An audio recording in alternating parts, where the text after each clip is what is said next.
We're looking ahead to Tottenham Hotspur against Everton, the first game of the new Premier League season for both of these sides. Stevie, I'd like to start with Jose Mourinho once again reiterating in the pre-match presser that he would like a striker as backup for Harry Kane, but he doesn't want somebody who's scared of the competition. Is that going to be hard to find?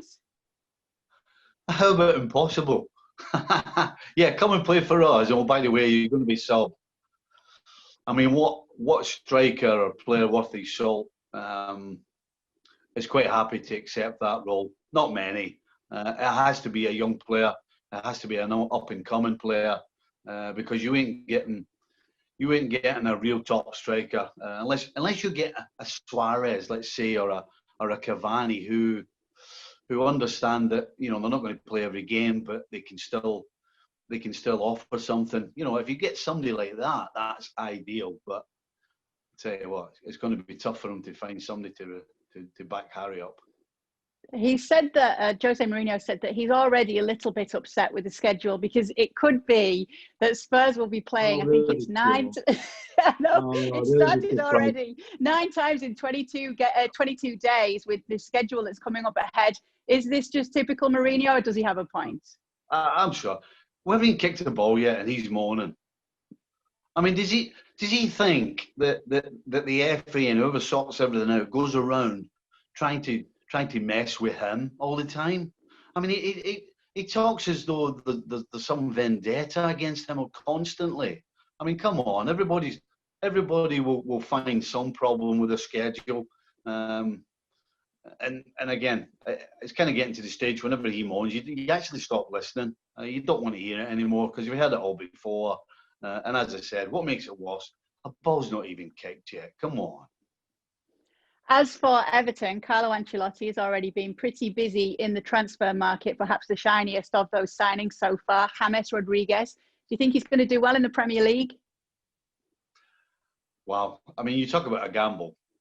James, as good as he is, as much ability as he has, and as much as a game changer and a team changer he can be, we're talking about James of maybe 2 or 3 years ago. So this is a big gamble. Yes, it's a big name, and again, all Evertonians will be thinking, "Oh yes, we're doing it right. We're going in the right direction. We're bringing in superstars." Well, the problem is you bring in a superstar that light is kind of fading. So it's a gamble, I would say. I would err on the side of caution. I am not going to sit here and go, "Oh yes, what a fantastic signing! This will change Everton," because the truth is, as easily as it could change Everton, it could also blow up in the face. So I'm absolutely on the fence. It's an interesting matchup, this one, when you look at the two sides. Do you think that it will be a bit of a message to the rest of the league? They can use this game for that, perhaps to lay down a marker of who is a top 6 contender this coming season? Oh, I'm not so sure. You got two sides that are and have been in previous seasons recently struggling to find some sort of form and some sort of cohesion and putting a run of games together to make people actually sit up and take notice of them.